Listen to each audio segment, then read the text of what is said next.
주님이 오늘도 우리에게 하나님 앞에 어떻게 기도해야 될지를 가르쳐 주고 계십니다. 첫째는 사람에게 보이게 하려고 어떤 우리의 행위를 드러내지 말라고 말씀하세요. 여기서 보면 구제할 때도 그렇고 또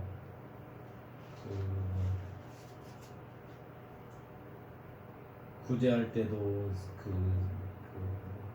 사람에게 보이려고 하지 말고, 금식할 때도 사람에게 보이려고 하지 말고, 우리의 행위는 하나님 앞에서 우리를 보시는, 나와 함께 하시는 하나님 앞에서 우리의 행위를 드리는 거다, 이렇게 가르쳐 주고 계십니다. 그러면서 이제 기도에 대해서, 주기도문에 대해서 우리에게 가르쳐 주시는데, 주님이 크게 세 가지로 나눠서 말씀을 하세요. 크게 나눠보면 하나는 하나님에 대한 것이고, 두 번째는 하나님의 나라에 대한 것이고, 세 번째는 우리 인간에 대한 것입니다. 그래서 우리가 하나님과의 관계가 어떤 것인가, 주님이 하나님과, 여호와 하나님과 우리가 어떤 관계인가에 대해서 가르쳐 주고 계십니다. 여기 말씀 9절에 보면, 그러므로 너희는 이렇게 기도하라. 그러니까 하늘에 계신 우리 아버지여 라고 기도하라는 겁니다. 여호와 하나님은 우리의 아버지다, 이렇게 말씀하세요. 그러니까 관계가 우리가 아버지의 관계는 세상에서 육신적인 부모와의 관계밖에 우리는 경험해 보지 못했잖아요. 근데 하나님이신, 우리를 만드신 창조주 하나님이 우리 아버지라는 거를 주님이 가르쳐 주고 계시거든요. 그리고 그걸 믿고 그렇게 하나님을 부르라고 이 얘기를 하십니다. 그렇게 우리에게 가르치시고 교훈하시기 때문에 우리가 그 믿음 안에서, 그러면 하나님과의 우리가 사귐이 있어야 나의 하늘에 계신 아버지는 어떠한 하나님이신가를 우리가 알 수 있잖아요. 그러죠? 남한테 들어서 아는 하나님보다는 직접 내 아버지와 내가 사귐이 있으므로 내가 아버지를 알아가는 거거든요. 그래서 이 말씀에 보면 기도를 할 때 하나님이 나의 아버지다, 우리의 아버지다, 이렇게 고백하고 기도하라는 거예요. 그래서 이게 사귐이 있어야만 이 관계가 이루어지는 거잖아요. 그렇죠? 일방적인 건 아니잖아요. 그러니까 아버지께서 나한테 반응을 안 하시면, 나를 사랑하시지 않으면 하나님의 사랑이 무엇인지를 모르잖아요. 그렇죠? 또 하나님께서 나에게 나의 필요한 것들을 공급하지 아니하시면 그분이 나의 공급자라는 걸 우리는 알 수가 없어요. 남이 아는 그 하나님을 아는 것은 아무런 의미가 없습니다. 그래서 주님이 오늘 이렇게 기도하라고 우리에게 가르치는 것은 무엇이냐면, 하늘에 계신 그 하나님이 너희의 참 아버지다라고 믿고 고백하고 사귀라는 거예요. 그러니까 이제 우리가 아버지를 차지하죠. 아버지를 차지해야 돼요. 아버지가 내게 오셔서 나에게 모든 것을 하실 거라고 믿고, 우리가 그 안에서 평안을 누리는 그 믿음이 있고, 그런 영광 가운데 거하는 사람은 그 하나님과 함께 살면 됩니다. 근데 우리가 그런 신앙이 못 되는 사람들은 그 신앙이 되기 위해서, 그런 믿음이 되고 그런 삶이 되기 위해서는 어떻게 해야 되겠어요? 하나님 아버지와 관계가 돈독해져서 참으로 내가 자녀구나, 이게 인정되고 그 혜택을 누릴 때 그게 되는 거거든요. 아무것도 없는 사람이 그런 영광을 받을 수가 없어요. 그러니까 당연히 차지하죠, 우리 입장에서는. 그 아버지가, 하늘에 계시는 아버지가 나의 참 아버지시구나, 하나님이. 그래서 이 관계가 돈독하게 되어질 수 있도록 아버지가 나한테 은택을 베풀어 주셔야 되잖아요. 그러니까 이런 거잖아요. 이 꼬맹이가 애기가 태어나서 아버지를 처음부터 저게 내 아버지다 이렇게 아는 사람이 있어요? 없잖아요. 그게 교육과 이렇게 사귐 가운데서 그게 확증되는 것처럼 우리도 마찬가지거든요. 하나님 앞에서 하나님과 자꾸 하나님 앞에서 하나님 앞에 나가고 하나님을 대면함으로 말미암아 이분이 참으로 내 아버지시구나 라는 거를 우리가 알 수 있듯이 주님은 이걸 가르치시는 거예요. 자꾸 아버지 하늘에 계시는 그 하나님을 너의 아버지라고 알고 그분과 사귐이 있어서 참으로 너의 아버지라는 것을 고백하고 살아라는 거예요. 그 두 번째는 뭐라고 말씀하시냐면 그래서 아버지를 사귀게 되면 아버지를 알게 되면 그분의 이름을 거룩히 여기라는 겁니다. 하나님이 거룩하신 것을 너희가 알면 이제 거룩한 삶을 살아라고 말씀하시는 거예요. 모세를 통해서 말씀하시잖아. 이스라엘 백성들에게 내가 거룩하니 너희도 거룩하나 나를 닮아서 너희도 나의 닮은 삶을 살아라 이렇게 말씀하시는 거예요. 그러니까 계명을 주시는 것도 마찬가지예요. 그게 하나님의 본성이십니다. 그런 것들이 죄라고 생각하시는 거예요. 하나님께서. 그래서 그런 것들을 범하면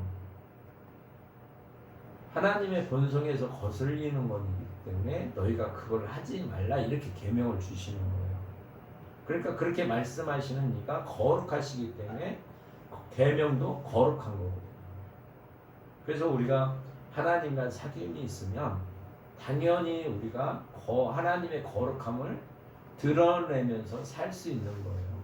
그러니까 하나님을 알아야만이 아버지를 알아야만이 우리가 아버지 뜻 안에서 하나님의 거룩함을 드러내면서 살아갈 수 있는 거고 그렇기 때문에 우리가 의에 줄이고 목마름으로 우리의 심령이 가난함으로 살아가는 사람이 복이 있다 주님이 말씀하시는 것처럼 당연히 하나님의 거룩함을 드러내려고 하면 우리의 심령의 변화가 당연히 있는 거예요. 그래서 주께서 이런 사람이 복이 있다라고 가르쳐주고 계시는 거예요. 그래서 우리가 주님이 이렇게 말씀하시는 이 말씀 안에서 오직 아버지께서만이 우리에게 이런 은혜를 베풀어 주실 수 있는 거예요. 주님이 그러시잖아요. 내가 율법이나 선지자를 폐하려고 한 게 아니라 우리를 안전하게 하시려고 하는 거예요. 아까도 우리가 예배 시작하기 전에 묵상을 했지만 우리를 부르신 선하신 이가 예수 그리스도의 날에 그러니까 예수 그리스도의 날이 무엇이겠어요? 심판의 날이거든요. 구약에서 말하는 여호와의 날이나 똑같은 거예요. 주님이 언젠가 마지막 날에 우리에게 오시는데 그날은 심판의 날이란 말이에요. 그 믿음으로 살았던 사람은 생명의 부활로 나가는 거고 그래서 그 마지막 때에 우리를 안전하게 하신다는 거예요. 하나님 앞에서 우리를 부르신 이가 마음이 선하셔서 우리를 불러주신 거예요. 어떤 능력이나 우리가 가치가 있어서 그런 게 아니라 그분의 선하신 마음으로 우리를 선택해 주셨다는 거예요. 그래서 그분이 언젠가 심판의 날이 있는데 언젠가 예수님이 다시 오시는 그날이 있는데 그날까지 우리를 안전하게 하신다는 거예요. 이게 하나님 앞에 거룩함을 드러내면서 살아갈 수 있는 능력의 하나님이심을 우리에게 가르쳐주고 계시거든요. 그러니까 그분이 나의 아버지라고 우리가 고백하면서 살아가는 거고 그분이 거룩함을 우리가 인정하면서 살아가라 이렇게 기도하라고 가르쳐주고 계시는 거예요. 그러니까 늘 깨어 있어서 이 가르침에 붙잡혀서 이 가르침에 내가 동행하는 삶을 살아가야 돼요. 이렇게 같이 동행하는 삶이 곧 그리스도와 사역을 그분과 같이 일하는 거잖아요. 예수님은 이렇게 사시잖아요. 이렇게 사시는 분이 우리에게 가르쳐 주셔서 우리가 이 가르침을 받았고 이 믿음 가운데 우리가 함께 가는 게 그리스도의 사역인 거예요. 그러니까 늘 깨어서 동행하는 삶을 살기를 원한단 말이에요. 그래서 그 예수 그리스도의 날에 우리를 안전하게 하시리라. 주님과 함께 동행함으로 말미암아 우리가 안전해질 수 있다라고 말씀하고 계십니다. 두 번째는 나라가 임하시며 하나님의 나라가 이루어지기를 기도하라는 거예요. 우리가 이 땅에 살아가는 동안에 삶이 늘 행복하고 그렇지는 않잖아요. 우리가 때로는 시험을 당하고 때로는 괴로움을 당하고 때로는 갈등을 당하고 때로는 고통 가운데 있어요. 그건 왜 그러겠어요? 하나님의 나라가 이루어지면 그런 것들이 없거든요. 하나님의 나라는 안식, 하나님이 임하시면 참 안식이 있다고 그러잖아요. 여호수아를 통해서 하나님이 약속하신 가나안 땅에 들어갔음에도 불구하고 그들에게는 참 안식이 없었어요. 예수님이 우리에게 참 안식으로 오시잖아요. 그 나라가 이루어지면 안식이 있단 말이에요. 안식. 하나님의 영광 가운데 모든 사람들이 하나님의 영광 가운데 거하며 살아가는 참 평안한 삶, 참 평강의 삶이 있단 말이에요. 그 나라가 임하기를 바라라는 거예요. 그 소망 가운데 우리 보고 살아가라는 거예요. 그러니까 우리가 삶 속에서 우리에게 다가오는 모든 문제들, 이 문제들을 문제로 여기지 말고 그것들에게 흔들리지 말고 참 진리를 바라보고 그 진리가 우리 가운데 이루어지기를 원하라는 거예요. 그러니까 우리가 자꾸 흔들리는 이유는 뭐냐면 믿음이 없기 때문에 그런 거예요. 이게 여기 주님이 이 기도를 가르쳐 주시는 것처럼 하늘에 계신 우리 아버지요. 이게 아버지를 내가 믿지 못하기 때문에 우리가 자꾸 흔들리는 거거든요. 그러잖아요. 어떤 위험에 빠졌다 하더라도 아버지가 그 위험에서 우리를 건져주시잖아요. 아버지가 우리를 보호하셔. 그 믿음이 없으면 이게 내가 지금 나한테 당한 이 어려운 상황을 우리가 두려워하는 거잖아요. 그러니까 평강이 없는 거거든요. 그러니까 결국은 그게 뭐냐? 믿음이 없기 때문에 그런 거거든요. 그러니까 우리는 날마다 매 순간마다 어떻게 해야 되냐? 그 나라가 임하기를 원하는 거예요. 그게 모든 시험을 이길 수 있는 그 믿음이 우리 안에 있음으로 말미암아 그 나라가 우리 안에 이루어지는 거거든요. 그래서 주님도 가르쳐 주시잖아요. 그의 나라와 그의 의를 구하라. 그 나라가 임하면 그 안에서 우리가 평강을 누리고 그분과 동행하는 삶을 살아갈 수 있는데 우리가 그 나라가 내 안에 임하지 아니하면 이 믿음이 없기 때문에 우리가 날마다 흔들린단 말이에요. 그러니까 내 기분에 따라서 좌우돼요.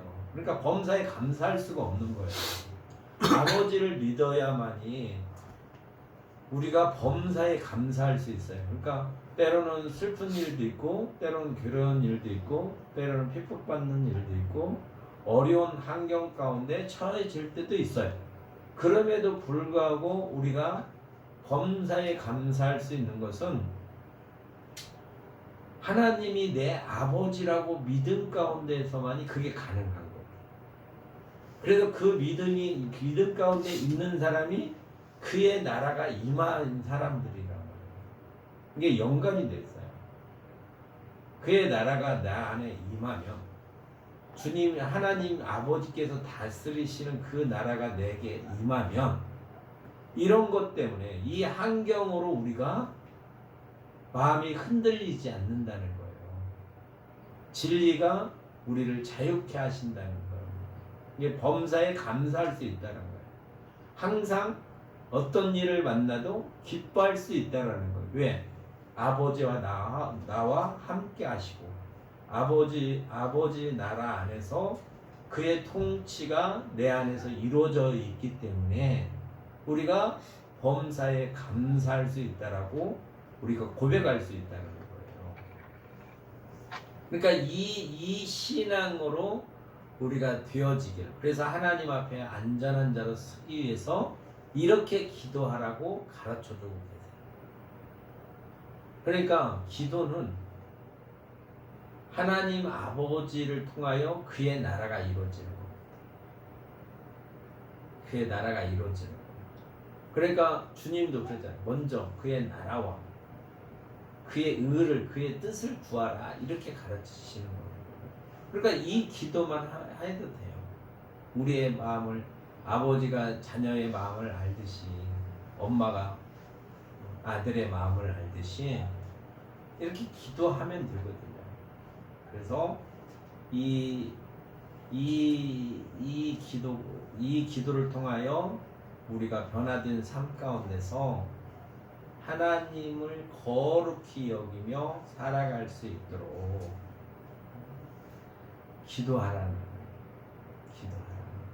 아버지 하나님이 거룩하시니 우리도 거룩한 삶을 살아갈 수 있도록 아버지께 구하고, 아버지로 말미암아 아버지 하나님의 거룩함을 드러내면서 살아갈 수 있도록 기도하라. 주님이 이렇게 가르쳐주고, 그러면 우리가 이제 주님의 말씀을 들으면 그런 거예요. 사람들이 베드로가 예수님이 부르니까 어떻게 했어요? 또 요한이나 야고보도 마찬가지거든요. 마태도 마찬가지예요.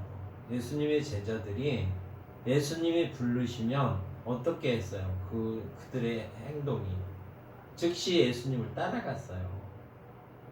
제자들은 예수님이 말씀하시면 즉시 즉각적으로 반응을 했어요. 그러면 우리도 마찬가지예요. 우리도 이렇게 주님이 가르쳐 주시면, 이렇게 말씀하시면 우리도 이렇게 따라가는 게 예수님의 제자예요. 그래서 우리가 늘 깨어서 하나님이 나의 아버지라고 고백하면서 아버지 앞에 나가는 거예요. 이게 밥 먹을 때만 그런 것도 아니고, 뭐 예배 드릴 때만 그런 게 아니로, 우리가 호흡할 때마다, 호흡이 있는 자마다 여호와를 찬양하라. 그러니까 호흡할 때마다 우리는 아버지를 찾는 거예요. 나의 생명이 아버지께로부터 공급받은 거잖아요. 그러니까 나의 모든 호흡이 있을 때마다 하늘에 계신 아버지를 바라보고 살아가는 거예요. 이게 육의 사람은 땅의 것을 보고 살아가지만 하나님의 자녀가 된 사람들은 하나님이 계신 하늘을 바라보고 살아가는 거예요. 그래서 늘 우리는 이렇게 해야 돼요. 가르침을 받았어요. 그러니까 어떤 생각들이 오면 그 생각이 땅의 것인지 하늘의 것인지는 분별이 되잖아요. 우리가 교육을 받아서, 주님으로부터 가르침을 받아서. 그러니까 땅의 것을 얘기하려고 하다가도 이건 아니다라고 생각을 해야죠. 그게 지혜거든요. 그러니까 그거를 수독을 해야 돼. 잠잠하게 해야 됩니다. 잠잠하게. 쓸데없는 얘기 하지 말고. 그것도 나중에 다 말씀해 보면 그것도 나중에 다 심판받는다고 하셨죠. 심판하신다고 하셨어요. 그러니까 그런 것들을 우리가 가르침 안에서 내가 순종해야 되는 건 게, 베드로를 부를 때 베드로가 따라갔던 것처럼, 마태를 부를 때 마태가 예수님을 따라가는 것처럼, 오늘 우리에게 하나님이 우리의 아버지다 가르치셨어요. 그러면 우리는 아버지를 의지하고 살아가야 되는 거잖아요. 그렇죠? 다른 사람이 나의 아버지라고 쫓아가는 게 아니고, 다른 남자가 나의 남편이라고 쫓아가는 게 아니잖아요. 그러니까 이 믿음 가운데서 나의 모든 삶의 주관자는 아버지시라고 합니다. 그래서 그분을 다 아버지라고 내가 고백을 했으면 베드로가 예수님을 따라가는 것처럼 우리는 이제 그 마음으로 하나님이 아버지라고 인정하고 그 안에서 순종하는 것처럼 그렇게 살아가야 된다는 거죠. 그래서 하나님의 나라가 임하고 그의 뜻이 이 땅에 내 마음속에서도 이루어져야 되는 거예요. 뜻이 하늘에서 이루어진 것처럼 땅에서도 이루어지다. 아버지가 내 안에서 아버지 뜻대로 살아갈 수 있도록 나를 자라나게 해주셔야 돼요. 그래야 모든 시험을 이기고 우리가 살아갈 수 있는 겁니다. 그러니까 사단이 아담을 하하를 미혹해서 넘어뜨리게 했던 것처럼 우리가 그들을 따라가는 게 아니라 이제는 아버지 뜻 안에서 아버지 뜻을 이루면서 살아갈 수 있도록 아버지를 참으로 믿고 의지하고 그분이 베푸시는 은혜 안에서 우리가 하나님의 자녀로 살아갈 수 있도록 아버지께 기도해서 우리 이 땅이 그렇게 이루어지기를 간구하라는 거예요. 그러면 그 안에 쭉 작은 그 안에 이 땅에 이루어지는 그 작은 안에 그 뭐가 이루어지냐? 내 안에서 또 그 나라가 이루어지는 거잖아요. 그럼 그 안에 그 나라가 하나님의 나라가 이루어지는 사람들은 참 자녀로서의 합당한 삶을 살아갈 수 있기 때문에 주님이 우리를 오늘 또 이 말씀을 통해서 우리에게 이 기도를 가르쳐주고 계시는 거예요. 그러면 내가 하나님 앞에서 하나님의 자녀로 살고 싶으면 어떻게 해야 되겠어요? 이 기도를 항상 왜? 내가 부족하기 때문에 온전하지 않기 때문에 하나님 앞에 이 기도를 드리는 겁니다. 그래서 우리 본문의 말씀 9절부터 10절 우리 같이 한 목소리로 이 말씀을 봉독하겠습니다. 그러므로 너희는 이렇게 기도하라. 하늘에 계신 우리 아버지여, 이름이 거룩히 여김을 받으시오며 나라가 임하시며 뜻이 하늘에서 이루어진 것 같이 땅에서도 이루어지이다. 이렇게 기도하라 주님이 가르쳐 주시면 우리가 이제 이렇게 믿고 주님을 따라가는 거잖아요. 그렇죠? 그래서 오늘 이 말씀으로 믿고 주님을 따르면서 하나님 앞에 드려서 땅에서 이루어지는 것처럼 하늘에서 아버지 뜻이 이루어진 것처럼 이 땅에서도 아버지 뜻이 이루어지기를 기도함으로 말미암아 하나님의 은혜 가운데 우리 심령 안에서도 하나님의 나라가 이루어져서 하나님의 거룩하심을 드러내면서 살아가는 복 있는 사람이 되시기를 주의 이름으로 축원합니다. 참 좋으신 아버지 하나님